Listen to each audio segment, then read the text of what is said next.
जिस जगह बच्चों के सपने बनते हैं, जिस जगह माँ बाप अपने जीवन भर की कमाई लगाकर अपने खेत खलिहान बेचकर बच्चों को भेजते हैं, आज वही कोचिंग इंडस्ट्री सवालों के घेरे में है। एक तरफ है खान सर, जो करोड़ों स्टूडेंट्स के लिए इंस्पिरेशन है और कुछ ही दिनों में खान सर से फैजल खान भी बन गए। फैजल खान, फैजल खान, फैजल खान। और दूसरी तरफ है ज्ञान बिंदु कोचिंग के डायरेक्टर रोशन आनंद सर, और बीच में हैं वो लाखों स्टूडेंट्स जो पूछ रहे हैं कि ये शिक्षा की लड़ाई है या वर्चस्व की।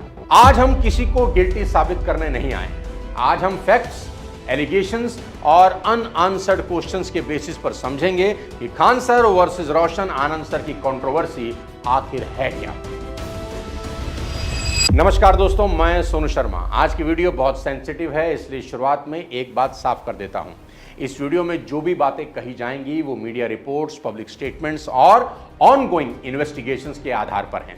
किसी भी व्यक्ति को दोषी ठहराना कोर्ट और इन्वेस्टिगेशन एजेंसीज का काम है, मेरा और आपका नहीं। लेकिन सवाल पूछना बहुत जरूरी है, क्योंकि जब मामला हमारे स्टूडेंट्स, एजुकेशन सिस्टम और पब्लिक ट्रस्ट से जुड़ा हो तो चुप रहना भी एक क्राइम हो जाता है। सबसे पहले बात करते हैं कि कंट्रोवर्सी शुरू कैसे हुई। पटना का कोचिंग हब, जहां हर साल हजारों लाखों स्टूडेंट्स पूरे बिहार से सरकारी नौकरी की तैयारी के लिए आते हैं। यही दो बड़े नाम लंबे समय से चर्चा में हैं, खान सर और ज्ञान बिंदु के रोशन आनंद सर। रिपोर्ट्स के मुताबिक दोनों कोचिंग प्लेटफॉर्म के बीच राइवलरी आज की नहीं है, ये बहुत पहले से चल रही थी। लेकिन मामला तब बहुत बड़ा हो गया जब 2 जून को खान सर के coaching institute Khan global studies के बाद डिस्टर्बेंस, वेंडलिज्म और सिक्योरिटी गार्ड पर असॉल्ट की बात सामने आ गई। अभी पीएमसीएच में एडमिट है, उसका पूरा सर फाड़ दिया गया है। खान सर ने कहा कि फायरिंग हुई थी। 8-10 राउंड तो हम देखे हैं यहाँ पे। एबीपी की रिपोर्ट के हिसाब से खान सर ने क्लास में स्टूडेंट्स को वीडियो दिखाते हुए कहा कि गोलियां चली हैं। एनडीटीवी की एक रिपोर्ट यह भी कहती है कि 2021 में भी खान सर ने रोशन आनंद, उनके भाई प्रिंस और कुछ अन्य लोगों पर क्लास में घुसकर वायलेंस करने का आरोप लगाया। इस घटना के तुरंत बाद पुलिस ने कार्रवाई की और इस केस में रोशन आनंद और कुछ अन्य लोगों को अरेस्ट कर लिया गया। खान सर की एक ऑडियो क्लिप भी वायरल हुई जिसमें वो पुलिस प्रशासन की तारीफ करते दिखे। और हमको लगता है 2 बजे तक पुलिस के आला अफसर यहाँ थे। पर अब सवाल ये है, क्या ये सिर्फ 2 कोचिंग इंस्टीट्यूट की राइवलरी थी या इसके पीछे कुछ और बड़ा था?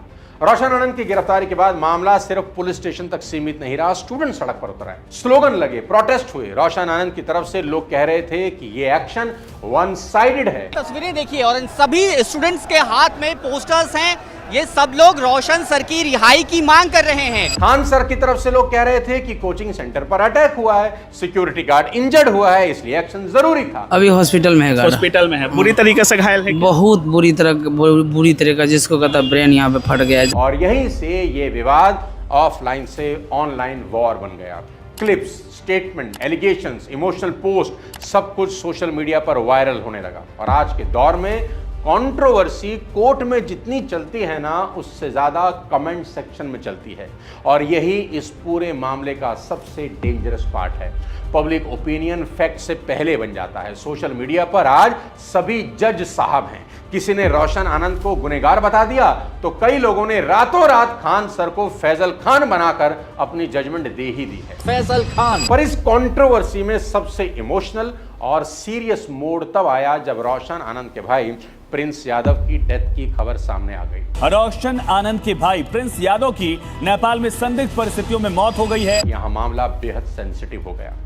प्रिंस यादव की डेथ ने मामला ही बदल दिया। रिपोर्ट्स के हिसाब से प्रिंस यादव का नाम 2 जून से जुड़ी एफआईआर में था और वे बिहार छोड़कर नेपाल में थे।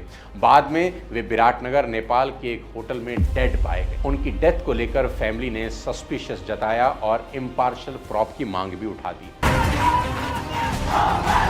और यहीं से कंट्रोवर्सी ने नया रूप ले लिया। अब बात सिर्फ कोचिंग राइवलरी की नहीं थी, अब बात एक मौत, एलिगेशन और इन्वेस्टिगेशन की हो गई। रोशन आनंद ने बेल मिलने के बाद खान सर पर बेहद गंभीर आरोप लगा दिए। उन्होंने कहा कि उनके भाई प्रिंस यादव की मौत सामान्य नहीं थी, बल्कि वेल प्लान्ड कॉन्स्पिरेसी थी। उन्होंने खान सर पर भाई की हत्या की साजिश का भी आरोप लगा दिया। फैजल खान की साजिश है, फैजल खान ने साजिश के तहत जो है हमको बर्बाद कर दिया। रिपोर्ट्स के मुताबिक रोशन आनंद ने कहा कि फैजल खान और किसान कोल्ड स्टोरेज ओनर आर.एस. प्रसाद की भूमिका की जांच होनी चाहिए। उन्होंने तो खान सर पर नार्को एनालिसिस टेस्ट करवाने तक को कह दिया ताकि सच सामने आ सके।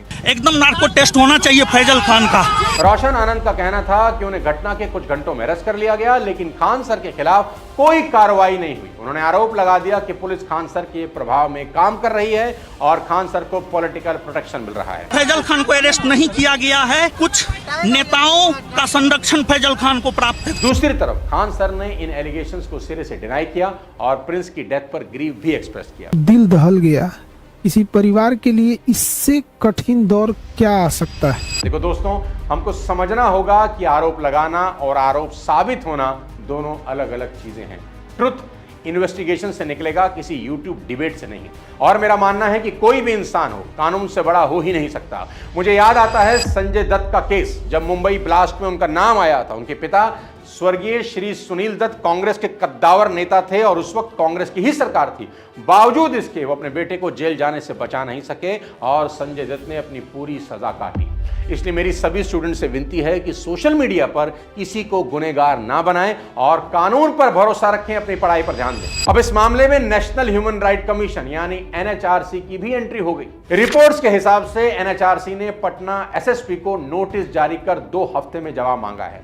इसमें रोशन आनंद की arrest, one sided police action और ह्यूमन राइट वायलेशन जैसे मुद्दों पर रिस्पांस मांगा गया है। दोस्त, जब किसी कंट्रोवर्सी में NHRC जैसी संस्था नोटिस लेती है ना, तब यह संकेत होता है कि मामला सिर्फ पर्सनल लड़ाई का है ही नहीं। अब सवाल पुलिस प्रोसीजर, फेयरनेस और सिविल राइट का भी हो गया है। अब इस पूरी कंट्रोवर्सी में कुछ सवाल हैं जिनके जवाब आने बाकी हैं। पहला, जून 2 को असल में हुआ क्या? क्या अटैक प्लान था या सिचुएशन सडनली बिगड़ गई? दूसरा सवाल, सीसीटीवी फुटेज और पुलिस इन्वेस्टिगेशन पूरी तरह पब्लिक क्यों नहीं है? तीसरा सवाल, प्रिंस यादव की डेथ का एग्जैक्ट कॉज क्या था? नेपाल की ऑटोप्सी रिपोर्ट और इन्वेस्टिगेशन क्या कहती है? चौथा सवाल, क्या पुलिस एक्शन फेयर था या वन साइडेड? पांचवा और सबसे बड़ा सवाल, क्या कोचिंग इंडस्ट्री में एजुकेशन से ज्यादा डोमिनेंस की रेस चल रही है? दोस्तों, आज इंडिया में कोचिंग सिर्फ एजुकेशन नहीं, एक मैसिव बिजनेस है जहां ड्रीम बिकता है, फियर बिकता है, होप बिकती है। हर पेरेंट चाहता है मेरा बच्चा सरकारी नौकरी पा जाए। हर स्टूडेंट सोचता है शायद ये टीचर मेरी जिंदगी बदल देगा। लेकिन जब टीचर ही आपस में लड़ते दिखें तो स्टूडेंट किस पर ट्रस्ट करेंगे? टीचर का काम सिर्फ सिलेबस खत्म करना नहीं होता, टीचर सोसाइटी का मॉरल कंपस होता है। जब गुरु ही हेडलाइन में कंट्रोवर्सी बन जाए तो बच्चों का कॉन्फिडेंस टूटना तय है। इसलिए खान सर हो, रोशन सर हो या कोई और एजुकेटर, उनकी रिस्पॉन्सिबिलिटी सिर्फ अपने इंस्टीट्यूट तक लिमिटेड नहीं होती। उनके हर वर्ड, हर एक्शन और हर पब्लिक फाइट का असर लाखों स्टूडेंट पर पड़ता है।